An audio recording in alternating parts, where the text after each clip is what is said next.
ಲಾಲ್‌ಬಾಗ್‌ನಲ್ಲಿ ಫಲಪುಷ್ಪ ಪ್ರದರ್ಶನಕ್ಕೆ ಸಕಲ ಸಿದ್ಧತೆ ನಡೀತಾ ಇದೆ. ಹೂವಿನ ಲೋಕವನ್ನು ಕಣ್ತುಂಬಿಕೊಳ್ಳೋದಕ್ಕೆ ಜನರು ಕೂಡ ಕಾತರರಾಗಿದ್ದಾರೆ. ಧರೆಗಿಳಿಯೋದಕ್ಕೆ ಕೌಂಟ್‌ಡೌನ್ ಶುರುವಾಗಿದೆ.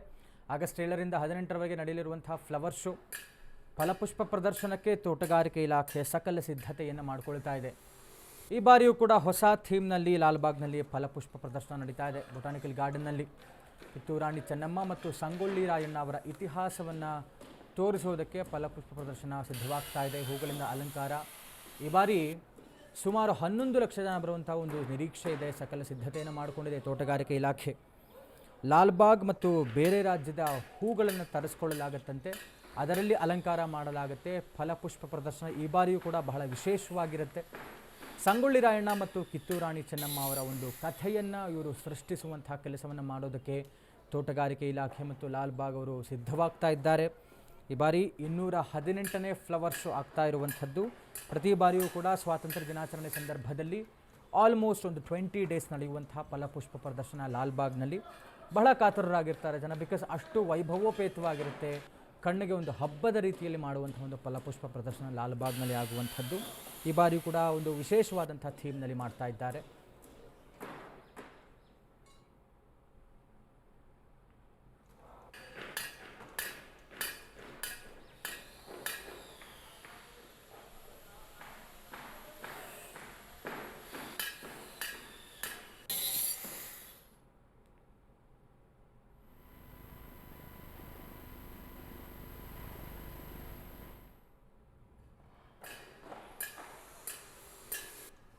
ಬ್ರಿಟಿಷ್ ಒಂದು ಆಳ್ವಿಕೆ ಸಂದರ್ಭದಲ್ಲಿ ಈಗ ಲಂಡನ್ನಲ್ಲಿ ಇಡೀ ಪ್ರಪಂಚದ ಒಂದು ಬಿಗ್ಗೆಸ್ಟ್ ಬಟಾನಿಕಲ್ ಗಾರ್ಡನ್ ಇದೆ. ಅದನ್ನು ಕ್ಯೂ ಗಾರ್ಡನ್ ಅಂತ ಕರಿತೀವಿ.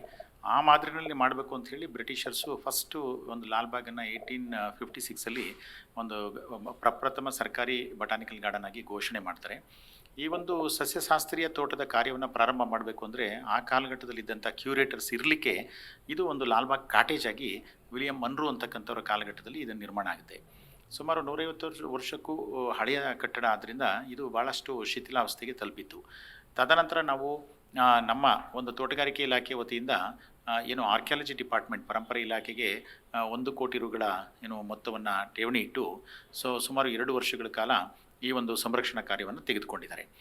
ಬ್ರಿಟಿಷ್ ಒಂದು ಆಳ್ವಿಕೆ ಸಂದರ್ಭದಲ್ಲಿ ಈಗ ಲಂಡನ್ನಲ್ಲಿ ಇಡೀ ಪ್ರಪಂಚದ ಒಂದು ಬಿಗ್ಗೆಸ್ಟ್ ಬಟಾನಿಕಲ್ ಗಾರ್ಡನ್ ಇದೆ. ಅದನ್ನು ಕ್ಯೂ ಗಾರ್ಡನ್ ಅಂತ ಕರಿತೀವಿ. ಆ ಮಾದರಿನಲ್ಲಿ ಮಾಡಬೇಕು ಅಂತ ಹೇಳಿ ಬ್ರಿಟಿಷರ್ಸು ಫಸ್ಟು ಒಂದು ಲಾಲ್‌ಬಾಗನ್ನು 1856ಅಲ್ಲಿ ಒಂದು ಪ್ರಪ್ರಥಮ ಸರ್ಕಾರಿ ಬಟಾನಿಕಲ್ ಗಾರ್ಡನ್ ಆಗಿ ಘೋಷಣೆ ಮಾಡ್ತಾರೆ. ಈ ಒಂದು ಸಸ್ಯಶಾಸ್ತ್ರೀಯ ತೋಟದ ಕಾರ್ಯವನ್ನು ಪ್ರಾರಂಭ ಮಾಡಬೇಕು ಅಂದರೆ ಆ ಕಾಲಘಟ್ಟದಲ್ಲಿದ್ದಂಥ ಕ್ಯೂರೇಟರ್ಸ್ ಇರಲಿಕ್ಕೆ ಇದು ಒಂದು ಲಾಲ್‌ಬಾಗ್ ಕಾಟೇಜ್ ಆಗಿ ವಿಲಿಯಂ